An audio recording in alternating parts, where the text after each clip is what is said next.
बिस्मिल्लाहिर्रहमानिर्रहीम। अस्सलाम वालेकुम। मैं हूँ उबैदुर्रहमान। ये वतन तुम्हारा है, तुम हो खामखा इसमें। आज हमारी पॉडकास्ट का मौजू है पाकिस्तान में बढ़ती हुई महंगाई, और इस बढ़ती हुई महंगाई में एक आम इंसान, आम शहरी, आम स्टूडेंट, आम बच्चा, आम बड़ा अपने आप को कहाँ देख रहा है।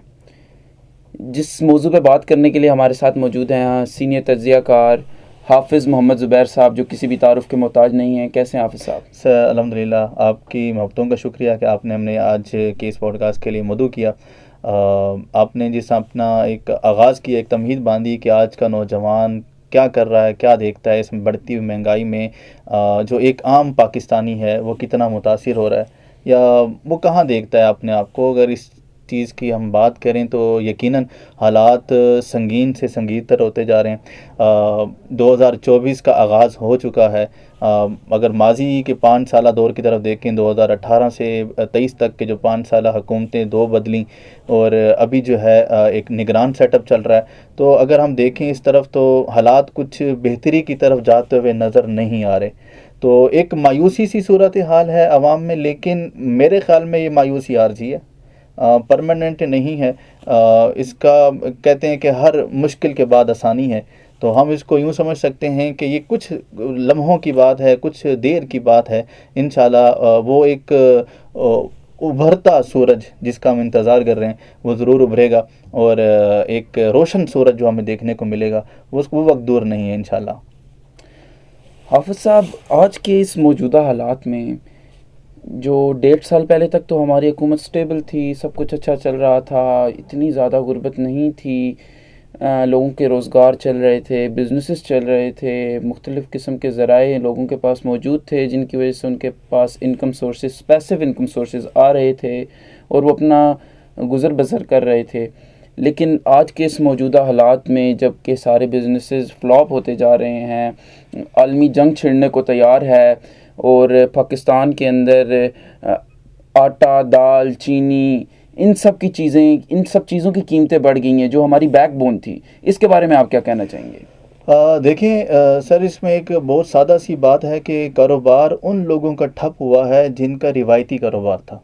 ये बहुत समझने की एक बात है कि अगर आप देखें कि आज के इस इरा में, आज के इस दौर में, डिजिटल दौर में, हम क्योंकि मीडिया से ताल्लुक़ रखते हैं और हमें वो चीज़ बतानी चाहिए कि जो हमारे नाजरीन के लिए बहुत इंपॉर्टेंट, और वो उससे आगाह हैं, आगाह सब हैं, लेकिन इस तरफ आता कोई नहीं। या उनके पास वसाइल नहीं है, नंबर एक चीज़, या फिर उनके पास टेक्निक्स नहीं है, वो इस बारे में नहीं जानते कि हमने करना कैसे, या अपने उस सेटअप को हम कैसे ट्रांसफॉर्म करें, डिजिटल मीडिया में कैसे लेके। एक ये चीज़ हो सकती है। वो चीज़ क्या है? वो चीज़ ये है कि देखें, हमारे पास स्किल का फुकदान है, डिग्रियां सबके पास हैं। हमारे यहाँ पाकिस्तान दुनिया का वो वाहिद मुल्क है जिसकी 63-65% यूथ है, यानी कि यूथ पे डिपेंड कर रहा है वो सारा। लेकिन वो सारी यूथ बेरोज़गार घूम रही है। और जिस तरह 2023 वो साल है पाकिस्तान के लिए, अनफॉर्चुनेटली कहना पड़ता है, दुख से कहना पड़ता है कि 7 लाख नौजवान पाकिस्तान से एक साल में वो गया है, बाहर मुल्क गया है और अपने रोज़गार की इसमें गया।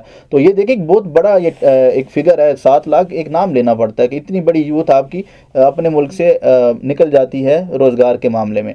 तो मेरे ख्याल में जहाँ हम डिग्रियाँ लेते हैं, हमारे यहाँ फुकदान जिस बात का वो स्किल का है, वो टेक्निकल एजुकेशन का है, जो हम नहीं देते। सीधी सी बात है। हमारे यहाँ यूनिवर्सिटीज़ में चले जाएं, कॉलेजेस में चले जाएं, बहुत कम ऐसे इदारे हैं, बहुत कम ऐसी यूनिवर्सिटियाँ हैं जो बच्चों को डिग्री के साथ साथ, पढ़ाई के साथ साथ स्किल्स भी सिखाती हैं। अब एक चीज़ देखें कि एक नौजवान है, अगर वो मैकेनिकल इंजीनियर है, वो इलेक्ट्रिकल इंजीनियर है, वो सिविल इंजीनियर है, वो डिग्री तो ले ली उसने, बट उसको काम नहीं आता, वो कहाँ जाएगा? कंपनियां काम मांगती हैं, कंपनियां सिनेरियो देती हैं कि हमारी ये रिक्वायरमेंट है, उस रिक्वायरमेंट में हमारा नौजवान पूरा नहीं उतरता।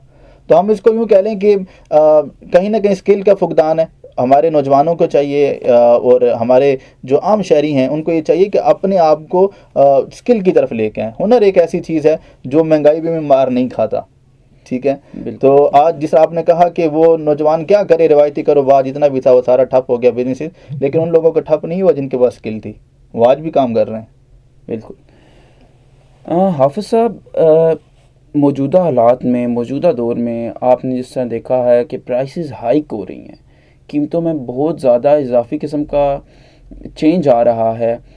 और आपने एक चीज़ नोट की होगी कि डॉलर का रेट ऊपर जाने की वजह से चीज़ों के रेट ऊपर गए हैं बहुत सारे, बट ये जो डॉलर का रेट वापस आया है, चीज़ों के रेट वापस नहीं आए, इसके बारे में आपका क्या कहना है? सर देखें, ये अनफॉर्चुनेटली इसको कह लें कि लेक ऑफ गवर्नेंस।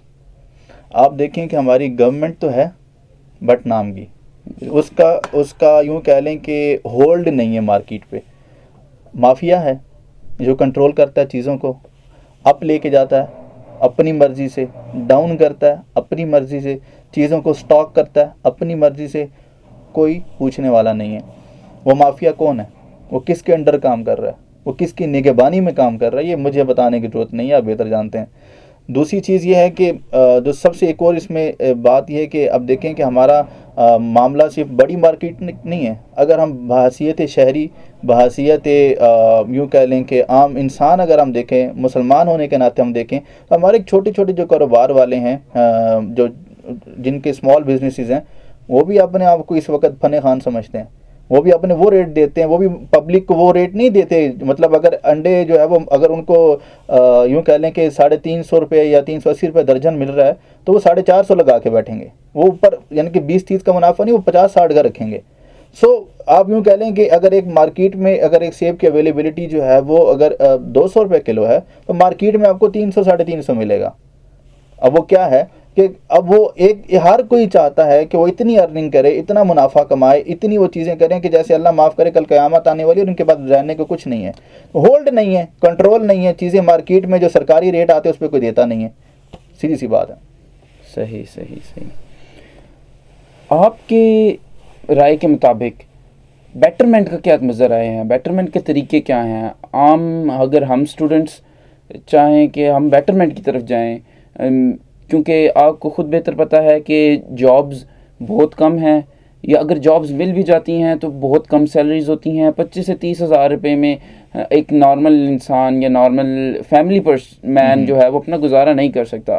तो इसके बारे में आपका क्या कहना है? सर इस वक्त जो सिनेरियो है उसके हिसाब से अगर देखा जाए तो free lancing is best option for everyone. बात वहीं आ जाएगी स्किल पे, आप क्या लिखना चाहते हैं। आप कंटेंट राइटर हैं, अच्छा लिखते हैं, आपके पास अपॉर्चुनिटीज़ हैं। आप अच्छे वीडियो एडिटर हैं, आपके पास अपॉर्चुनिटीज़ हैं। आप अच्छे फ़ोटोग्राफ़र हैं, आपके पास अपॉर्चुनिटीज़ हैं। आप अच्छा एडिटिंग कर सकते हैं फ़ोटोज़ की, आप अच्छी रिक्वायरमेंट अपनी वो सेटल कर सकते हैं। इवन अगर मैं यूँ गिनवाता चला जाऊँ तो कई स्किल्स ऐसी हैं, कई जॉब्स ऐसी जो अभी भी अवेलेबल हैं, बंद नहीं हुई। बात वही आती है कि एक कागज़ का पन्ना, एक कागज़ का सफ़ा, जो डिग्री जो 8-10 लाख की एवज़ हम लेते हैं और उसके बदले हम ज़ीरो स्किल पाते, तो 8-10 लाख हमने कुएं में फेंका है, वो हमने अपने जान पे नहीं लगाया। सो बेटरमेंट यही है कि अपने आप को थोड़ा सा स्किल बेस बनाने की ज़रूरत है, इंशाल्लाह सब बेटर हो जाएगा। सही। ये तो सारी बात हाफ़िज़ साहब वो उनकी हो गई जो तालीम याफ्ता हैं या जिनके पास कुछ इन्वेस्टमेंट है, वो अपनी डिग्रीज़ पे इन्वेस्टमेंट कर रहे हैं, या डोंट बी क्या इनको कह सकते हैं कि ये सब वो लोग हैं जो थोड़ा सा मालोदन अपने पास रखते हैं। इनके पास कोई प्रॉपर ज़राए नहीं है, कोई प्रॉपर तरीके नहीं हैं जो इनको मोटिवेट कर सकें या इनको कोई गाइड कर सकें, इनकी काउंसलिंग कर सकें। बेसिकली मैं कहना चाह रहा हूँ कि इनकी काउंसलिंग करने के लिए कोई अभी हमारे पास इदारा मौजूद नहीं है या कोई ऐसी चीज़ मौजूद नहीं है। इस सिनेरियो में आप अपने स्टूडेंट्स को किधर देखते हैं?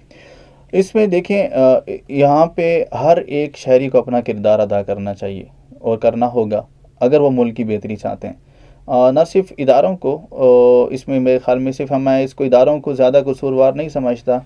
वो कसूरवार ऊपर लेवल की जगह, जब हम माफिया की बात करते हैं, जब हम लेक ऑफ गवर्नेंस की बात करते हैं, तो डैट्स मीन कि हम इदारों को ऑलरेडी हम फेल कह रहे हैं कि वो अपने उस काम में किसी हद तक जो है ना वो फेल हैं, उस तरह अपनी वो क्या कहते हैं कारकर्दगी नहीं दिखा पा रहे जिस तरह दिखानी चाहिए थी। तो अगर इसमें आम शहरियों के लिए ये काम है कि जिस तरह आका अलैहिस्सलाम के दौर की अगर हम बात करें, उसको मैं उस टाइम से कंसर्न करूँगा कि देखें उस वक़्त ये था कि जिसके पास स्किल थी वो दूसरों को स्किल सिखाता था। बिल्कुल ठीक है। हमने एक मैट्रिक में एक हमें हदीस पाक पढ़ाई गई, हमने पढ़ी, हमने सुनी और अब तक आज तक सुनते आए हैं कि जब ग़ज़वा बदर में जब कुफ़ार को कैद किया गया तो उनको इस शर्त पे रिहाई दी गई कि वो जो है हमारे मुसलमान बच्चों को 10-10 बच्चों को पढ़ना भी सिखाएंगे, लिखना भी सिखाएंगे। What is that? उस वक़्त का क्या सिनेरियो देखें आप कि किस चीज़ की वजह उनको रिहाई मिल रही है कि वो हमारे मुसलमान बच्चों को क्या टीच करेंगे? कुरान और हदीस नहीं, वो काफिर हैं। जी ठीक है, जी जी। वो कुरान और हदीस टीच नहीं करेंगे। वो उस वक्त की जो बेस्ट स्किल है, वो जो लिखना है, जो हमारे बच्चों को उस वक्त जो बेहतरीन जो अपॉर्चुनिटीज़ थी, अगर इस्लाम ने उस शर्त के बदले उनको रिहाई दी, तो अभी इस दैट्स मीन कि वो कितनी इंपॉर्टेंट चीज़ें हैं। इसी तरह मैंने आकर इस्लाम के दौर में ऐसा एक मैं आपको एक मंजर बताना चाहता हूँ जो आपके सवाल का जवाब भी होगा कि उसमें मजलिस में ये होता था कि हमने आज तक ये सुना कि आका अलैहिस्सलाम एक नबी हैं, उनके पास उनके ऊपर एक किताब नाजिल हुई जिसको कुरान मजीद कहते हैं, और हमने मतलब सहाबा कराम के नाम सुने, बट हमने आज तक उनको ये नहीं पढ़ा कि यार उनका रहन सहन कैसा था, वो कैसे सर्वाइव करते थे। सही, ठीक है। आका अलैहिस्सलाम खुद जो है वो फाइनेंस के टीचर थे, बिल्कुल, ठीक है। हज़रत अम्मा आयशा रदी अल्लाह तआला अन्हुमा जो है वो लॉ की टीचर थी। सो ये सारा सिनेरियो था। अब वो क्या थे कि वो उनके पास जो स्किल थी वो आगे फॉरवर्ड करते थे, आगे उन लोगों को सिखाते थे। इसी तरह किसी सहाबी के पास जो है वो बहुत सी ऐसी चीज़ें थी, आका अलैहिस्सलाम ने कुछ सहाबा कराम को यमन भेजा अपने दौर में। क्यों भेजा? वहाँ जाओ, ये तालीम जो वहाँ मिलती है, तुम वहाँ से सीख के आओ, वहाँ के सीख के आके यहाँ पे आके सिखाना। सही सही, ठीक है। अब देखें सिनेरियो देखें, क्या आज हमारे माशरे में वो हो रहा है? नहीं। हम बाहर से पढ़ के आते हैं, यहाँ पढ़ के हम अपना बिजनेस खोलते हैं। बिल्कुल ऐसे, ठीक है। उधर से हम इसलिए पढ़ के आते हैं कि भाई हम माशरे की तरक्की के लिए नहीं पढ़ के आते हैं, हम चाहते हैं कि हमें यहाँ पे आके अच्छा रोजगार मिल जाएगा। सो जब तक हम एक एक बंदा अपना अपना सोचेगा तो भूखा ही रहेगा। जब तक हम माशरती तौर पे नहीं सोचेंगे, सोसाइटी को नहीं देखेंगे, तो हम कभी भी कामयाब नहीं हो सकते। बहुत अच्छा लगा आपसे बात करने के। ये थे हमारे सीनियर तज्ज़ियाकार हाफिज़ मोहम्मद ज़ुबैर साहब। हाफिज़ साहब, आपकी किसी भी बात से, किसी भी बात की बियॉन्ड नहीं चलते। हम आपकी तमाम बातों से इत्तेफाक करते हैं, और मैं उम्मीद करता हूँ कि हमारे नाज़रीन भी इस बात से इत्तेफाक करेंगे कि education is the best policy. हमने अपने एजुकेशन सिस्टम को चेंज करना पड़ेगा, उसको बेहतर करना पड़ेगा, तो हमारी इन्फ्लेशन भी सही हो जाएगी, हमारी गवर्नेंस भी ठीक हो जाएगी, हमारे सारे के सारे जितने भी मसाइल हैं, जितने भी मसले हैं, वो सब ठीक हो जाएंगे। इसलिए बेहतर यही है कि तालीम सीखें और तालीम फैलाएं, और don't stick for the degree piece of paper. आप स्किल को भी साथ साथ अपने रखें, स्किल के ऊपर भी वर्किंग करें। एजुकेशन बहुत ज़रूरी है, लेकिन स्किल भी बहुत ज़रूरी है अगर आप इस दौर में, इस माशरे में जीना चाहते हैं। इसी के साथ साथ अपने मेज़बान उबैदुर रहमान को इजाज़त दीजिए। इंशाल्लाह आपसे अगली पॉडकास्ट में मुलाकात होगी। बहुत शुक्रिया। अल्लाह हाफ़िज़।